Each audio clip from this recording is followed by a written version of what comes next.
July 1969, two men walked on the moon and the whole world was watching. But there was a third astronaut orbiting 250,000 miles above everyone, and nobody talked about him. Every 2 hours, for 48 minutes, all radio contact cut out completely.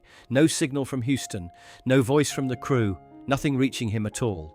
And what he felt in that silence was the last thing anyone expected. His name was Michael Collins. While Neil Armstrong and Buzz Aldrin made their historic way down to the grey, dusty surface, Collins stayed behind. He remained in the command module, Columbia, keeping it in a steady orbit all on his own. Every single loop around the moon took about 2 hours, and during a massive chunk of that orbit, the sheer, crushing mass of the moon itself slid directly between his ship and Earth. When that happened, absolutely everything went dark. Earth couldn't reach him. His crew on the surface couldn't reach him. Nobody in the entire universe could. NASA's commentators, broadcasting to millions of anxious listeners back home, barely managed to say it above a whisper. They noted that not since Adam has any human known such profound solitude as Mike Collins. During those quiet hours, he took a photograph out of the capsule window. The frame shows the strange angular shape of the lunar module rising from the barren surface, with the fragile blue and white marble of Earth hanging right behind it in the deep blackness. If you look closely at that image and think about what it represents, every single person alive at that exact moment in history is somewhere inside that frame. Except for one, the man who took it. Here's what nobody expected to happen in that module. Collins didn't fall apart.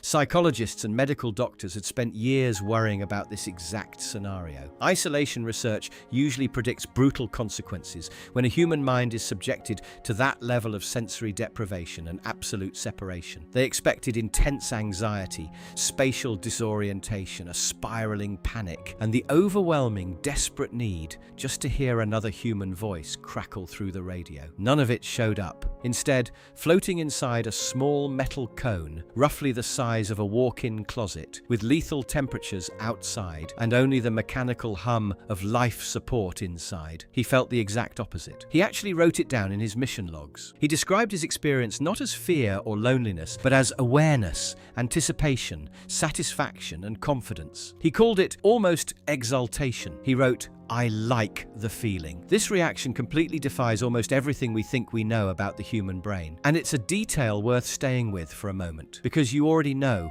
what loneliness actually feels like. You've probably felt it in a crowded room full of people. You felt it during a conversation that was technically happening right in front of you. You felt it when text messages kept coming in, your phone kept lighting up, but the silence inside your chest somehow just got louder and heavier. That specific feeling was never about how physically far you were from someone else. Science tells us that the human brain processes social isolation through the exact same neural circuits as physical pain.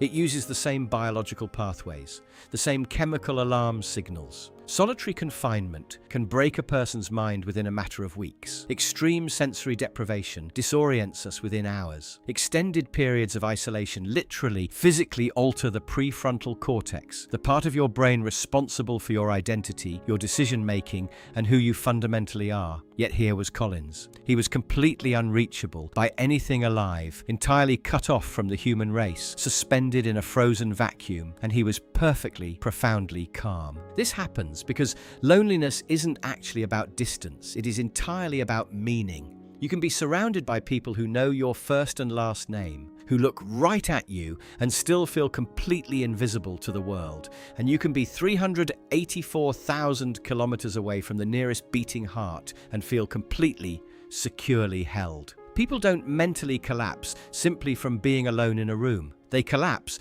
when they feel disconnected from a larger purpose. They break when they feel like they could just disappear into thin air, and the world would simply continue spinning without noticing their absence. Collins was the only person in the entire history of the universe who had ever been in exactly his position. He had a vital, critical mission. He couldn't be erased, and he absolutely couldn't be replaced. He said it himself. noting that he felt simultaneously closer to and farther from Houston than he would if he were in some remote camping spot on Earth. Physical distance was never the actual variable in the equation. But Collins did harbor a dark, terrifying fear during those hours of solitary orbit, a profound dread that he carried in total silence. And it had absolutely nothing to do with the void of space, the silence of the radio, or his immense distance from humanity. His fear was entirely about what was happening below him. Armstrong and Aldrin eventually had to launch their fragile ascent stage off the lunar surface to come home. If their single engine failed, if there was a slight miscalculation in the trajectory, if they crashed, or if literally anything at all went wrong down there in the grey dust, Collins would have to leave them. There was no secret rescue mission coming from Earth. There was no backup plan NASA could deploy to save them.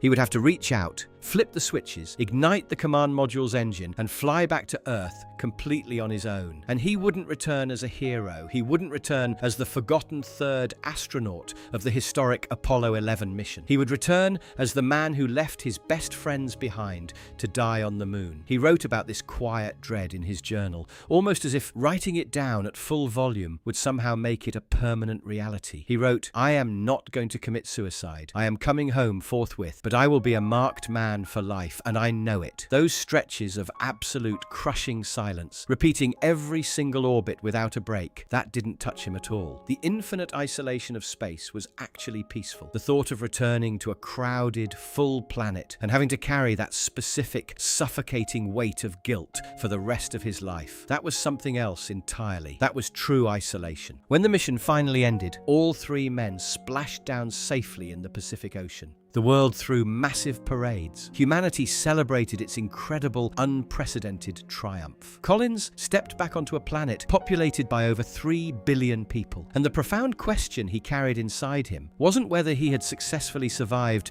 being alone in the vastness of space. The real question was whether what he had found up there, that strange, quiet completeness and that intense, profound sense of purpose, was something he would ever be able to feel again down here in the relentless, exhausting noise of civilization.